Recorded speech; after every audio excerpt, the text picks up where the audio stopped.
પ્રસ્તુત છે કાર્યક્રમ મતદાતા જંકશન. जब जुड़े लोग से लोग वोट से वोट बने तब लोकतंत्र का सिस्टम मतदाता जुड़ते जाए बने तब ऐसा नया कनेक्शन.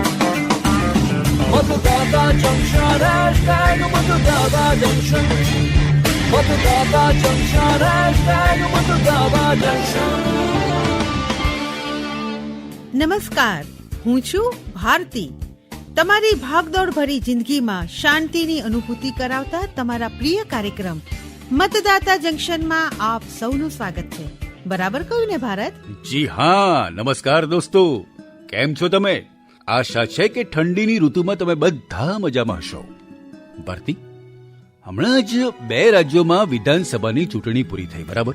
એકદમ સાચી વાત ભારત. ગુજરાત અને હિમાચલ પ્રદેશની જનતાએ 5 વર્ષ માટે પોતાની સરકાર ચૂંટી લીધી છે. ભારતીય ચૂંટણીઓમાં તે જોયું હશે કે રાજકીય પક્ષોએ કેવી રીતે પોતાના માટે સમર્થન માંગ્યું. મતદાતાઓને પોતાના પક્ષમાં આકર્ષવા માટે કેટલા પ્રયત્નો કર્યા હે? હા, એકદમ સાચી વાત છે તારી ભારત. રાજકીય પક્ષોને તો ચૂંટણી જીતીને ખબર પડી જશે કે કયા પક્ષને કેટલો પસંદ કરવામાં આવી રહ્યો છે. પરંતુ આપણને તો આપણા શ્રોતાઓ તરત જ જણાવી દે છે આપણા પ્રયત્ન વિશે વોટ્સએપ પર મેસેજ કરીને. તો હું વિચારી રહી છું કે આજના કાર્યક્રમની શરૂઆતમાં શા માટે આપણે આપણા શ્રોતાઓના અવાજને શામિલ ના કરીએ? બિલકુલ. मतदाता जंक्शन सुनने वाले सभी श्रोताओं को मेरा नमस्कार. मेरा नाम राजेश पुष्करना, गांव इंटाली, तहसील महावली, जिला उदयपुर, राजस्थान से बोल रहा हूँ. मैंने एक स्वरचित कविता लिखी है जो आप सभी के समक्ष प्रस्तुत है. आओ सुने मतदाता जंक्शन, निर्वाचन विभाग का है यह फंक्शन. सभी मतदाताओं के मन को बाता, हर शुक्रवार को यह है आता. अब नहीं है मतदाता इससे दूर, कार्यक्रम है जानकारियों से भरपूर. मतदाता जंक्शन कार्यक्रम का रथ, हर मतदाता का पथ प्रदर्शक. चुनावी चाचा देते हैं जानकारी, मतदान से जुड़ी जानकारी सारी. मतदान को भी मनाए त्योहार, प्रजातंत्र में लाए बहार. आकाशवाणी और भारत निर्वाचन दोनों का साझा है कार्यक्रम. राजेश पुष्करना की पुकार, कार्यक्रम सुने हर शुक्रवार. વાહ ભારતી, વાહ, શું વાત છે હે! અને હવે વાત આપણી લોકશાહીની. આપણી લોકશાહીનો મહત્વનો સ્તંભ છે રાજકીય પક્ષો. એ લોકો જ ચૂંટણી લડે છે. જીત હાર બાદ સંસદ અને વિધાનસભાઓમાં એમના જ લોકો કાયદો બનાવે છે. બિલકુલ સાચું કહ્યું ભારતી. એટલું જ નહીં, જનતા પ્રત્યે જવાબદાર સરકાર હોય કે વિપક્ષની ભૂમિકા, બધું જ તો રાજકીય પક્ષો નિભાવે છે હે. સ્વસ્થ અને શક્તિશાળી લોકશાહીના 3 મહત્વપૂર્ણ ઘટક છે: ઉમેદવાર, રાજકીય પક્ષ અને સર્વોપરી મતદાતા, જે હોય છે લોકશાહીનો ભાગ્ય વિધાતા. चलो मतदान करें, चलो मतदान करें, खुद अपनी नगरी का नव निर्माण करें. चलो मतदान करें, चलो मतदान करें, चलो मतदान करें. આહા, આલો કેવો સંયોગ છે! આપણે ચૂંટણીની વાત શરૂ કરી નથી ને આવી ગયા આપણા ચૂંટણી કાકા. અરે ભાઈ, આવી ગયા છે હરતા ફરતા, ચારે કોર જાતા. પણ ગમે ત્યાં હોઈએ, સમયસર મતદાતા જંકશન પર તો અમે આવી જ જઈએ. નમસ્તે, નમસ્તે કાકા, નમસ્તે. નમસ્તે. ચર્ચા સી ચાલતી હતી, કહો હેડો. અરે કાકા, અમે વાત કરી રહ્યા હતા રાજકીય પક્ષોની. ચૂંટણી તો ખરેખર તેઓ જ લડે છે અને તેઓ જ જીતે છે અને તેઓ જ હારે છે. પરંતુ એમના અંગે કેવી નિયમાવલી કે વ્યવસ્થા છે એને આપણે લોકો તો જાણતા જ નથી. કઈ વાતો રહી, અમે શેના માટે છે? આ વખતે આપણે એકલા રામ, કારણ કે આપણી પેલી દીકરી છે ને કલ્પના, એ આજે આવી શકે એમ નથી. ઓહો, કેમ? એનો ફોન આવ્યો તો કે એને બચાડીને કોઈ ખાસ કામમાં જવા. કઈ વાંધો નહીં, કઈ વાંધો નહીં કાકા, તમે તો આવી જ ગયા છો ને. અમને તમારા પર સંપૂર્ણ વિશ્વાસ છે. એટલે જ તો અમારા બધા સવાલ અમે તમારી સમક્ષ રજૂ કરીએ છીએ. અને તમે એને ચપટી વગાડતામાં ઉકેલી નાખો છો. હો, જો આપણા દેશમાં ચૂંટણી માટે એક કાયદો છે, લોક પ્રતિનિધિત્વ અધિનિયમ. એટલે કે દેશની પહેલી સામાન્ય ચૂંટણીની બરાબર પહેલા ઈસવીસન 1951માં આ કાયદો બનાવવામાં આવ્યો હતો. આ કાયદા અનુસાર રાજકીય પક્ષોની નોંધણી થાય છે. સમજ્યા? બરાબર કાકા. અને કાકા નોંધણી કરે છે કોણ? જો કહું તમને, રાજકીય પાર્ટીઓની નોંધણી કરે છે ચૂંટણી પંચ. કોણ? ચૂંટણી પંચ. એ જ ચૂંટણી પંચ કે જે રાષ્ટ્રપતિ, ઉપરાષ્ટ્રપતિ, સંસદ, વિધાનસભાઓ અને વિધાન પરિષદોની ચૂંટણી કરાવે છે. સમજ્યા? આપણા દેશમાં 8 રાષ્ટ્રીય પક્ષ છે જેને ચૂંટણી પંચ તરફથી માન્યતા મળેલી છે, જ્યારે રાજ્ય સ્તરીય માન્યતા પ્રાપ્ત પક્ષોની સંખ્યા છે 55. તો કાકા રાષ્ટ્રીય અને રાજ્ય સ્તરીય માન્યતા મેળવવા માટે ચૂંટણી પંચે કોઈ ગાઈડલાઈન તો બહાર પાડી હશે ને? ઓય હોય ભાઈ, ગાઈડલાઈન વગર કંઈ પણ શક્ય છે ખરું? ચૂંટણી પંચે ગાઈડલાઈન બનાવી છે કે ચૂંટણીઓમાં ફરિયાદોના નિરાકરણ અને ઉમેદવારોની વધુ સારી સુવિધા ઉપલબ્ધ કરાવવા માટે ચૂંટણી પંચે સુવિધા અને સમાધાન આ નામના 2 પોર્ટલ પણ લોન્ચ કર્યા છે. ઓહો, એમ વાત છે? હા. પણ આ બધું જરા વિસ્તારથી સમજાવો ને કાકા. તે સમજાઈએ, વિસ્તારથી સમજાઈએ. જો સાંભળો, આપણા દેશમાં લોક પ્રતિનિધિત્વ અધિનિયમ 1951 આ સેક્શન 29A એટલે કે 29A અનુસાર રાજકીય પક્ષોની નોંધણી ભારતીય ચૂંટણી પંચ કરે છે. આ અધિનિયમ અનુસાર દરેક રાજકીય પક્ષે તેની રચનાના 30 દિવસની અંદર ચૂંટણી પંચને નક્કી કરેલા માળખામાં અરજી કરવી જરૂરી છે. તમામ નોંધાયેલા રાજકીય પક્ષો પ્રારંભમાં ગેરમંજૂર પક્ષ તરીકે કામ કરે છે. ઓહો, જ્યાં સુધી તેઓ રાષ્ટ્રીય અથવા રાજ્ય સ્તરની પક્ષ થવા માટેની નક્કી કરાયેલી શરતો પૂરી ના કરી લે. ઓહો, એમ છે? હા, અમે તો વિચાર્યું હતું કે રાષ્ટ્રીય રાજકીય પાર્ટી બનવું સહેલું હશે, પરંતુ આ તો એવું નથી ભાઈ. કાકા આ તો ખૂબ જ કામની જાણકારી આપી હે તમે. આ વિશે વધુ વાત કરો ને. કરીએ ને, કેમ નહીં? જો તમારા કાકાના આ વાળ કઈ એમને ધોળા થયા છે નથી થયા, તડકામાં? નથી, બિલકુલ નહીં. હે? તો પછી અનુભવના કારણે બધું ધોળું થયું.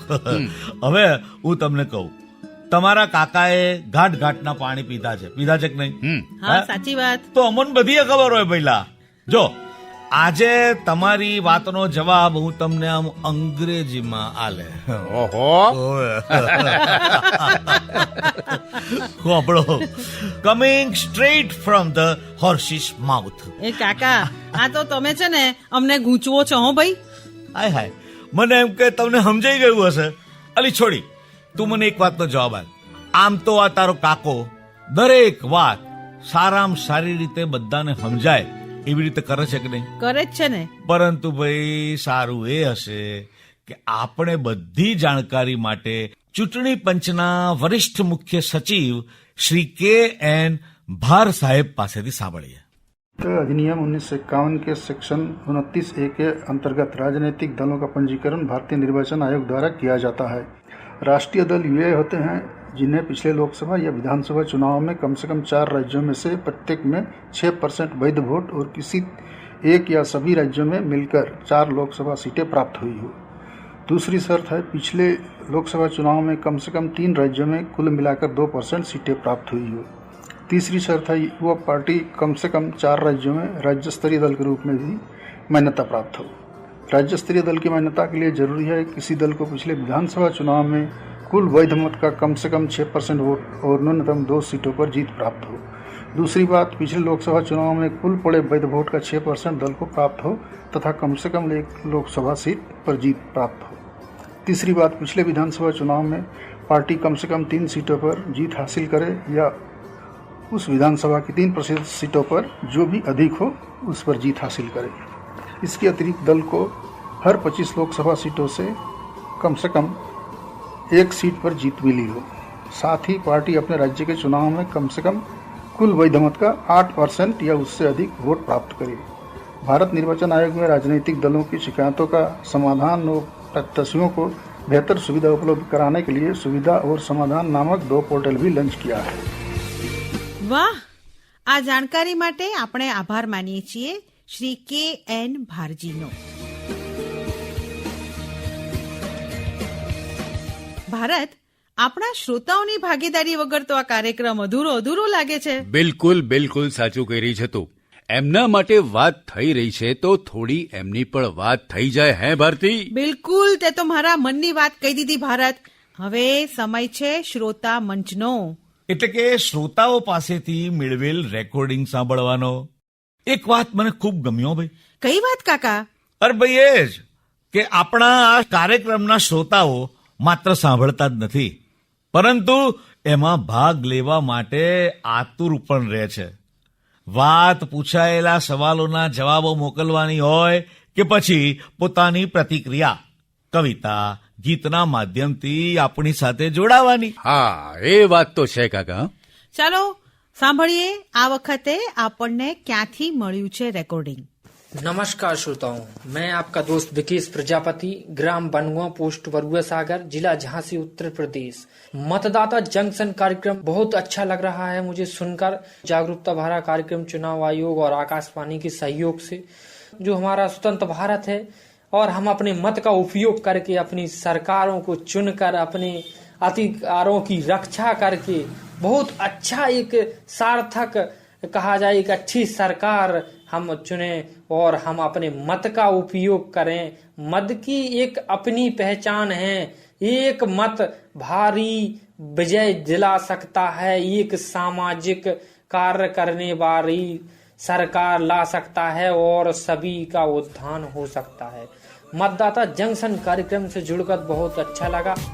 देश में योगदान करो, पर्व चुनाव का मतदान करो. सबका कर्तव्य है, ये पहचान हमारी है. अपना अपना वोट करना सबकी जिम्मेदारी है. जागो रे जागो, जागो रे जागो. निकलो अपने घर से, नए कल का निर्माण करो. देश में योगदान करो, पर्व चुनाव का मतदान करो. जागो रे जागो. ભારતી, એક વાત તો રહી ગઈ. ઓહો, કઈ વાત રહી ગઈ? અરે, ચૂંટણીને લગતા સવાલ અને પાછલા એપિસોડમાં પૂછાયેલા સવાલના જવાબ અને ભાગ્યશાળી વિજેતાની જાહેરાત કરવાની. તો ભારત, ગઈ વખતે આપણે કયો સવાલ પૂછ્યો તો? ગઈ વખતનો સવાલ હતો, ભારત ચૂંટણી પંચે હમણાં જ 4 નવેમ્બર 2022ના રોજ કઈ એપનું સંશોધિત વર્ઝન લોન્ચ કર્યું છે? તો આનો સાચો જવાબ છે PWD એપનું સંશોધિત વર્ઝન. અને હવે સમય છે વિજેતાનું નામ જાહેર કરવાનો. ભાગ્યશાળી વિજેતા છે પી સુબ્રમણ્યન, પોસ્ટ ઓફિસ કુલક્કડ, પલક્કડ, કેરળ. ભારત ચૂંટણી પંચના સૌજન્યથી તમારું ઇનામ તમારા સરનામે પહોંચાડી દેવામાં આવશે. આપણને અનેક શ્રોતાઓ સતત પોતાના જવાબ મોકલતા રહ્યા છે. એમાંથી મોટા ભાગના શ્રોતાઓના જવાબ સાચા પણ છે, પરંતુ કોઈનામાં વ્યવસ્થિત રીતે નામ લખાયેલું હોતું નથી, તો કોઈએ પોતાનું પૂરું સરનામું પણ આપ્યું નથી. આ કારણે એમનું નામ લોટરીમાં સામેલ કરી શકાયું નથી. આથી આ વખતે પોતાના જવાબની સાથે યોગ્ય રીતે નામ લખો તથા પૂરેપૂરું અને સાચું સરનામું પણ મોકલો.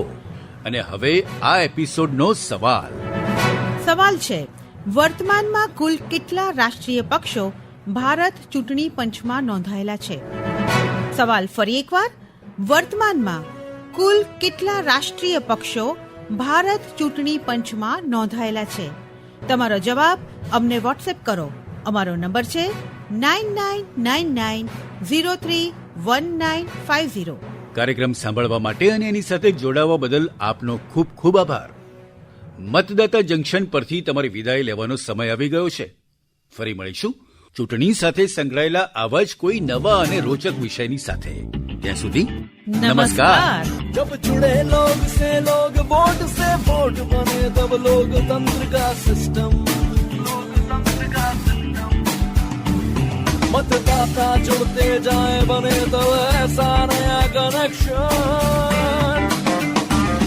मतदाता जंक्शन, हैशटैग मतदाता जंक्शन. मतदाता जंक्शन, हैशटैग मतदाता जंक्शन.